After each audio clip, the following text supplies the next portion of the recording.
आज भोजपुरी इंडस्ट्री और पूरा भोजपुरिया समाज खातिर बहुत ही बड़ा दिन बा। काहे कि आज आप लोग के पावर स्टार और भोजपुरी के धरोहर पवन सिंह भोजपुरी इंडस्ट्री में एगो नया इतिहास लिखे खातिर तैयार हो गइल बानो। बस आप सब पूरा भोजपुरिया श्रोता के प्यार और आशीर्वाद पवन सिंह के ऊपर बनल रहे के चाहिए। काहे कि आपे लोग पवन सिंह से पावर स्टार बनैले बानी जा और असली पावर दिखावे के अब सही समय आ गइल बा।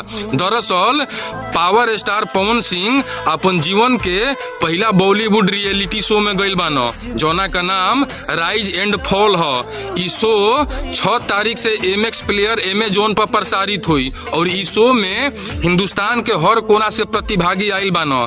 बस हमहन के पावर स्टार पवन सिंह के इतना ज्यादा वोट, लाइक, शेयर और कमेंट कर देवे के बा कि भोजपुरी के पावर के देख के पूरा बॉलीवुड हिल जाए के चाहिए। और ये भोजपुरी इंडस्ट्री के पावर के देख के पूरा प्रतिभागी लोग आधा पहले ही हार जा।